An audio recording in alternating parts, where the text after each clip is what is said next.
L'enquête se poursuit dans l'affaire Pierre Palmade, ou plutôt les affaires. Mis en examen pour homicide et blessures involontaires après avoir été à l'origine d'un accident de la route le 10 février dernier, ayant fait 3 blessés graves dont une femme ayant perdu le bébé qu'elle portait, l'humoriste est également impliqué dans une affaire pédopornographique, une information judiciaire ayant été ouverte aux fins de savoir si le comédien détenait des fichiers de cette nature.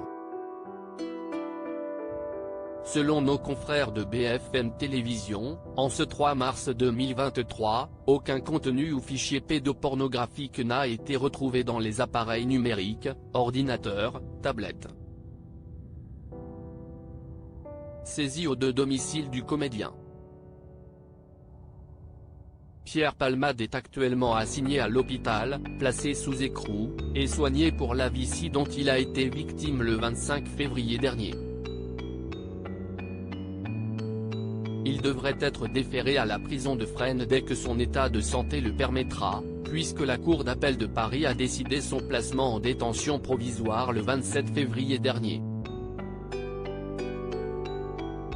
Les enquêtes se poursuivent aussi bien concernant l'accident de voiture, que le volet pédopornographique. Pierre Palmade, Muriel Robin, Michel Larocque, Véronique Sanson. Les femmes de sa vie et les nuits agitées de Pierre Palmade dans son livre « Dites à mon père que je suis célèbre », publié en 2019, Pierre Palmade revenait sur ces fêtes parisiennes auxquelles il participait et où il consommait des stupéfiants et de l'alcool pour se sentir plus en phase avec son homosexualité. Tout se passe chez moi. Avec un mec, 2 ou 3.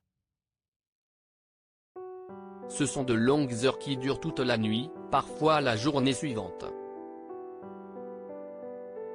On rit, on regarde la télé. On parle, on est à poil, on fume, on couchaille ensemble. Et on recommence. C'est une orgie amusante, écrit Pierre Palmade dans son autobiographie, Sans tabou. Au fil des pages, l'humoriste évoque aussi ses lendemains de cuite compliqués, ces phases où il se retrouve dans un état assez catastrophique, je me réveille allongé sur la moquette, le nez en sang. Les mecs avec qui j'ai couché sont partis depuis longtemps, me laissant me démerder tout seul. Et ajoute, les douches ne me font pas forcément du bien. Parfois, je suis tellement en manque que je picole au lieu de me laver. Je ne fais de mal à personne, sauf à moi. Des propos qui prennent désormais un tout autre sens, près de 3 semaines après le terrible accident de voiture qui a gravement blessé 3 personnes. Créative photo, Jacques Ovid Moreau.